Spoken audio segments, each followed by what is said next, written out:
Hello guys, welcome to my YouTube channel Study with Muskan. So here we are with the next video of Factories Act 1948. This is a part 2. So yeah, let's start. Okay, so काफी सारे health provisions जो है given है factories act में, तो अभी हम उनको समझते हैं। तो फर्स्ट है क्लीनलीनेस। तो क्लीनलीनेस फैक्ट्री में मस्ट बी मेंटेन। ठीक है, क्लीनलीनेस होनी ही चाहिए फैक्ट्री में। ठीक है, क्योंकि वहां पे मैन्युफैक्चरिंग हो रही है, काफी सारा वेस्ट मटेरियल होता है, काफी सारी चीजें होती हैं, काफी सारे वर्कर्स काम कर रहे हैं, तो उनकी हेल्थ पे अफेक्ट हो सकता है। तो इसलिए क्लीनलीनेस बहुत इंपॉर्टेंट है, जिसमें है जिसके अंदर कुछ पॉइंट्स हैं। जैसे कि फर्स्ट पॉइंट, जो फ्लोर है फैक्ट्री का, जो फ्लोर है वो लाइक फ्लोर किसी भी रूम का फैक्ट्री में, या फैक्ट्री का जहाँ पे मैन्युफैक्चरिंग हो रही है, या फ्लोर, ठीक है, फैक्ट्री के अंदर वो at least once in every week by washing और एनी अदर सुटेबल मेथड।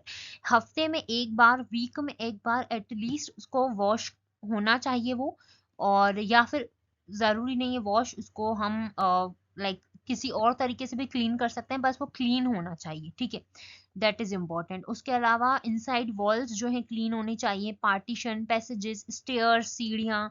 ठीक है, और वो रीपेंटेड भी होने चाहिए at least once in every 5 years. हर 5 साल में जो है वॉल्स अंदर फैक्ट्री की, और जो सीढ़ियाँ हैं, पैसेजेस हैं, पार्टीशंस हैं, वो सब पेंट होने चाहिए। ठीक है, all the washable water paints have to be washed at least once in every 14 months. ठीक है, काफी सारी फैक्ट्रीज में वॉशेबल पेंट्स होता है वॉल्स पे या पैसेजेस में। ऐसा ऐसा कलर किया हुआ होता है, ऐसा पेंट होता है जो कि वॉशेबल होता है। तो वो एट लीस्ट एक बार 14 महीनों में जरूर होना चाहिए, वॉश होना चाहिए वो। ठीक है, all the doors, windows, wooden, metallic frames work और frameworks and shutters are to be kept varnished at least once in every 5 years. ठीक है, सारे डोर हैं, विंडोज हैं, उनको भी क्लीन करना चाहिए हर एटलीस्ट 5 साल में एक बार तो। ठीक है, तो ये क्लीनलीनेस इस तरीके से हम मेंटेन कर सकते हैं, जिससे कि लोगों की हेल्थ पर इफेक्ट नहीं होगा। क्लीन रहेंगी चीजें तो हेल्थ अच्छी रहेगी लोगों की, वहां पे एटमोस्फियर अच्छा रहेगा वर्क करने के लिए। सेकेंड है disposals of waste and effluents. Effluents का मतलब होता है गार्बेज और स्मेलिंग नेचर, ऐसा कचरा जिससे स्मेल आती हो। ठीक है, तो ऐसे मतलब वेस्ट मटेरियल के लिए ऐसा कुछ अरेंजमेंट होना चाहिए फैक्ट्री में। ठीक है, एक प्रोसेस होनी चाहिए वेस्ट मटेरियल के लिए कि या तो वो मतलब किसी को हम, या तो उसको पूरा डिसॉल्व कर दें, पूरा खत्म कर दें कचरे को, या फिर किसी को दे दें, लाइक मतलब क्लीन क्लीन करने वाले जो आते हैं उनको, या मतलब एक एक प्रोसेस होनी चाहिए प्रॉपर तरीके की। ठीक है, वो चीजें। थर्ड है ventilation and temperature. Ventilation proper होना चाहिए, फ्रेश एयर आनी चाहिए फैक्ट्री में। ठीक है, वेंटिलेशन का पूरा प्रॉपर विंडोज होनी चाहिए, प्रॉपर फैंस होने चाहिए, टेम्परेचर नॉर्मल होना चाहिए, ताकि लोगों का सांस सांस में प्रॉब्लम नहीं आए, हेल्थ इश्यूज ना हो लोगों को। ठीक है, वो चीज। दूसरा फोर्थ है डस्ट एंड फ्यूम्स। जो डस्ट एंड फ्यूम्स होती है, अब उसको नहीं, आपने अगर किसी ने फैक्ट्री विजिट किया होगा तो उससे पता होगा, फैक्ट्री में बड़े बड़े फैंस लगे होते हैं ऊपर, छत में फैंस लगे होते हैं। और अगर आप लोगों ने कभी ध्यान दिया हो तो घरों में भी एग्जॉस्ट फैन रहते हैं, वो लगे किचन में, जैसे धुआं बाहर निकले। ठीक है, तो जो इस तरीके के घर में बहुत छोटे रहते हैं, और फैक्ट्रीज में ना जो बहुत बड़े फैंस रहते हैं, उनसे क्या होता है, जो अंदर का जो स्मेल या एक फ्यूम, डस्ट जो भी रहती है ना, वो उन फैंस के थ्रू बाहर निकलती है। तो वो होना बहुत जरूरी है हर फैक्ट्री में, उससे ब्रीथ अच्छे से कर पाता है इंसान, वर्कर्स जो है ब्रीथ अच्छे से कर पाएंगे, ब्रीथिंग में हेल्प करता है वो। ठीक है, आर्टिफिशियल ह्यूमिडिएशन। आर्टिफिशियल ह्यूमिडिएशन का मतलब ये है कि एक एक अगर हम आर्टिफिशियल तरीके से एक मॉइस्चर दे रहे हैं एयर में एक मॉइस्चर देना। ठीक है, क्योंकि फैक्ट्री में जब कोई काम होता है, जब कुछ कोई मशीनें इतनी सारी चलती हैं, तो जो एयर है ना वो क्लीन नहीं होती। एयर एयर में गंदगी हो जाती है एयर एयर के थ्रू। और हम सांस कैसे ब्रीथ कैसे करते हैं, एयर के थ्रू ही करते हैं।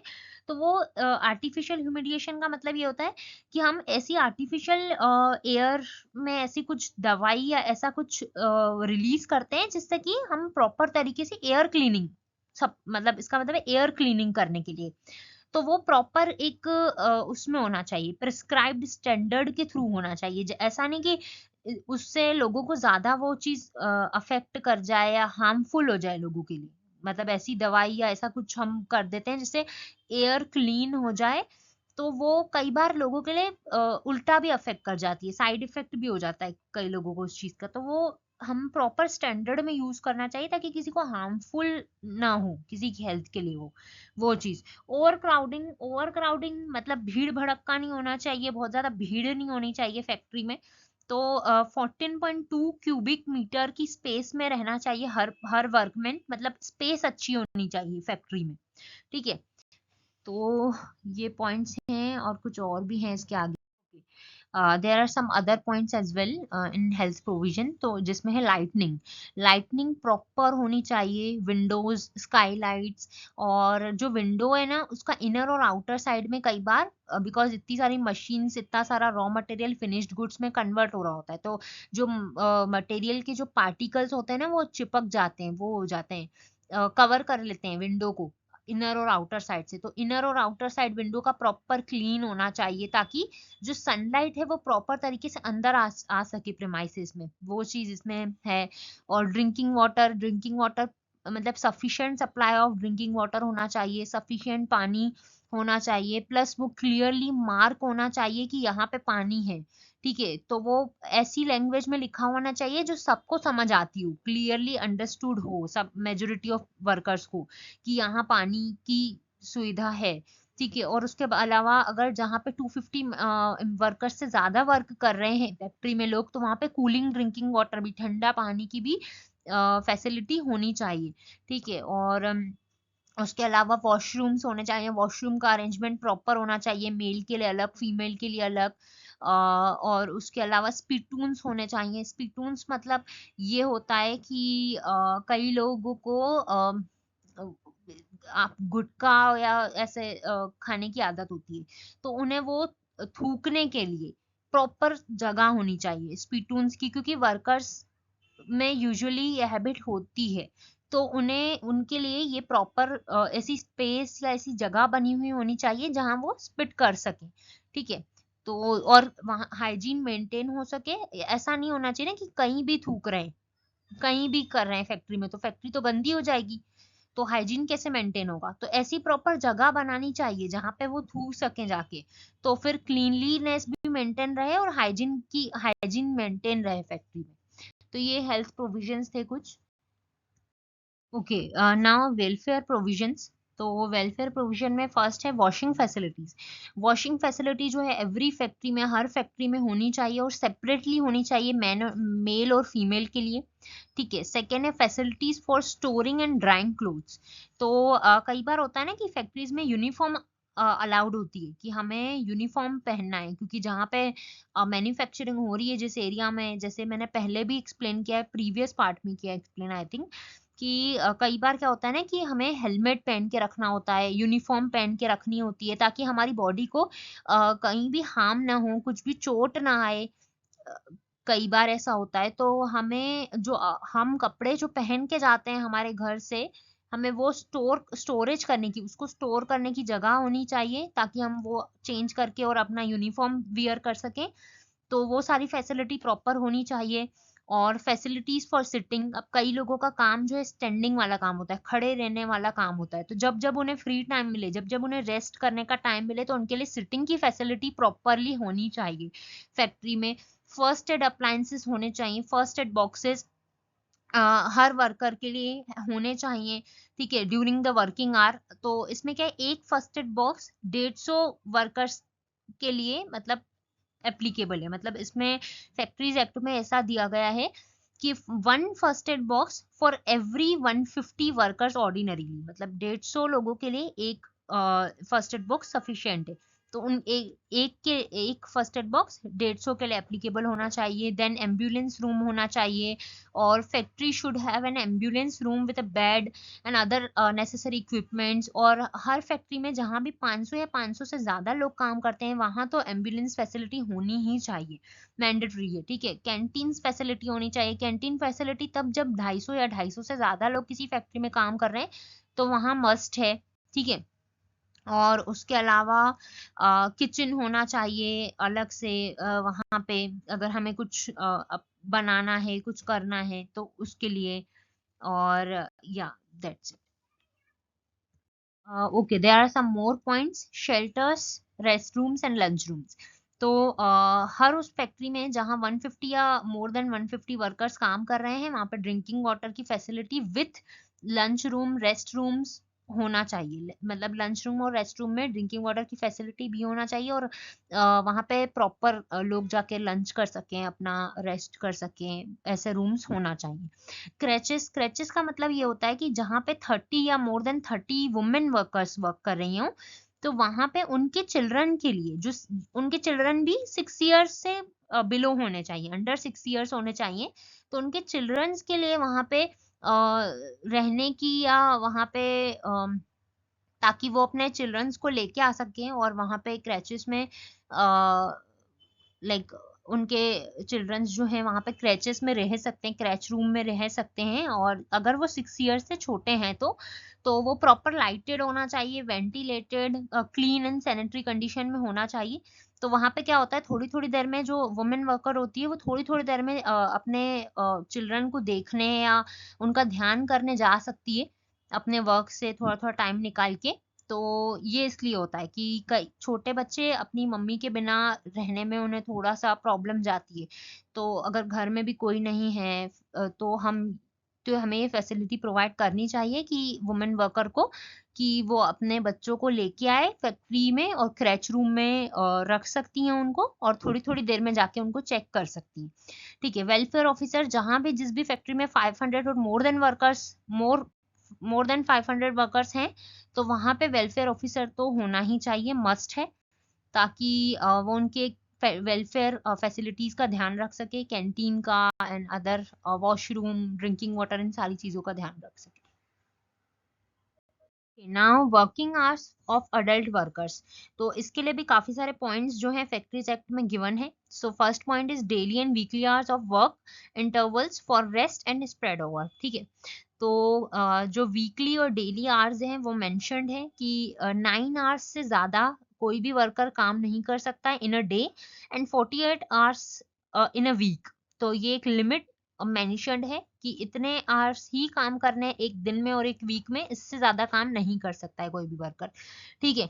Weekly holiday, weekly holiday of course like weekend 2 days का, काफी सारे फैक्ट्रीज या काफी सारे इंडस्ट्रीज जो है 2 डेज का वीकेंड देती हैं, सैटरडे और संडे। बट एक दिन संडे जो वीक ऑफ है वो तो बहुत ज्यादा मैंडेटरी है, क्योंकि काफी सारे लोग आज भी, इंडस्ट्रीज ऐसी भी हैं जो आज भी सिर्फ ओनली संडे को ही ऑफ रखती हैं, not on Saturday. But according to the western culture आजकल बहुत ज्यादा ट्रेंड हो गया है, सैटरडे संडे 2 दिन छुट्टी मिलती है, बट एक दिन देना तो बहुत ही मैंडेटरी है। ऐसा आप नहीं करवा सकते कि आप सातों दिन किसी भी वर्कर से काम करवा रहे हो, तो वो अलाउड नहीं है, सातों दिन काम करवाना अलाउड नहीं है। संडे को तो मैंडेटरी है, मस्ट है, देना ही रहेगा आपको छुट्टी। और मान लो अगर कोई पर्सन संडे को भी काम करता है, उसे संडे भी छुट्टी नहीं दी जा रही है, तो उसे इमीडिएटली आफ्टर 3 डेज, उसके अगले 3 दिन में किसी एक दिन आपको छुट्टी देना ही रहेगा। तो वो चीज मैंडेटरी है, ठीक है। इंटरवल्स फॉर रेस्ट, तो रेस्ट के लिए हमें प्रॉपर इंटरवल्स देने चाहिए। हाफ एन आवर का तो एटलीस्ट लंच के लिए जो है ब्रेक, वो मैंडेटरी है कि एटलीस्ट हाफ एन आवर हमें देना ही देना है। और कोई भी वर्कर कंटिन्यूअसली 5 घंटे से काम कर रहा है तो वो नहीं होना चाहिए। कंटिन्यूअसली 5 घंटे से अगर कोई काम कर रहा है और उसे बीच में 15 मिनट्स का या 20 मिनट्स का भी ब्रेक नहीं मिला है तो ऐसा नहीं हो सकता है, ये बिल्कुल ही अलाउड नहीं है। तो कोई भी वर्कर मतलब 5 घंटे से ज्यादा नहीं होना चाहिए, ठीक है। उससे 15 या 20 मिनट का ब्रेक बीच में देना बहुत ज्यादा जरूरी है। तो अगर 5 घंटे से ज्यादा सपोज 8 आवर्स से वो कंटिन्यूअसली वर्क ही किए जा रहा है और उसने एक भी ब्रेक नहीं लिया है, तो वो बिल्कुल भी अलाउड नहीं है। वो रूल्स मतलब रूल ब्रेक हो जाएगा, फिर वो बहुत ज्यादा according to the factories act के अकॉर्डिंग तो ये चीज अलाउड नहीं है कि कोई भी पर्सन 5 घंटे से ज्यादा कंटिन्यूअसली काम कर रहा है बिना ब्रेक लिए, तो वो अलाउड नहीं है। स्प्रेड ओवर का मतलब ये है कि हमें प्रॉपर रेस्ट अरेंज करना है फैक्ट्री में वर्कर के लिए, ठीक है। लाइक कोई भी पर्सन एक एक दिन में 10.5 घंटे काम नहीं कर सकता है, ठीक है। तो हमें प्रॉपर रेस्ट इंटरवल्स देने रहेंगे पर्सन को। ओवर टाइम अगर कोई पर्सन 9 घंटे से ज्यादा काम कर रहा है, सपोज 10 घंटे 10.5 घंटे, तो हमें उसे ओवर टाइम देना रहेगा। और ओवर टाइम जो रहता है वो डबल रहता है, मतलब जितना भी टाइम आपने एक्स्ट्रा किया 9 आवर्स तक तो करना ही है, उसके अलावा अगर आपने 1 1.5 घंटा 2 घंटा जितने भी देर आपने ओवर टाइम किया, उसका अमाउंट जो आपको उसके जो वेजेस उसकी सैलरी जो भी आपको मिलेगा वो डबल रेट में मिलेगा, ठीक है। और अगर आपने वीक में भी 48 आवर्स से एक्सटेंड कर लिया है, तो आपने सपोज 50 52 ऐसे कर लिया है काम, तो आपको उसका भी जो है ओवर टाइम मनी मिलेगा, ठीक है। नाइट शिफ्ट यूजुअली अगर आप यूजुअली नाइट शिफ्ट्स का भी अलग अलाउंसेस होता है, नाइट शिफ्ट अलाउंसेस होते हैं, ठीक है। और अगर आप नाइट शिफ्ट कर रहे हो मिडनाइट तक कर रहे हो, तो वो आपका इसमें ऐसा लिखा है कि वो आपका जो काउंट होगा ना, वो आपका प्रीवियस डे के साथ काउंट होगा, वो नाइट शिफ्ट अगर आप कर रहे हो तो so there are few more points. तो इसमें है additional restriction of the employment of women. तो जो वुमेन को है, वुमेन एम्प्लॉयज को या वर्कर्स को हम नाइट शिफ्ट नहीं दे सकते, उनको हमें नॉर्मल शिफ्ट ही देनी रहेगी, नॉर्मल टाइम ही देना रहेगा, एटलीस्ट फैक्ट्री में मैन्युफैक्चरिंग इंडस्ट्री में, ठीक है।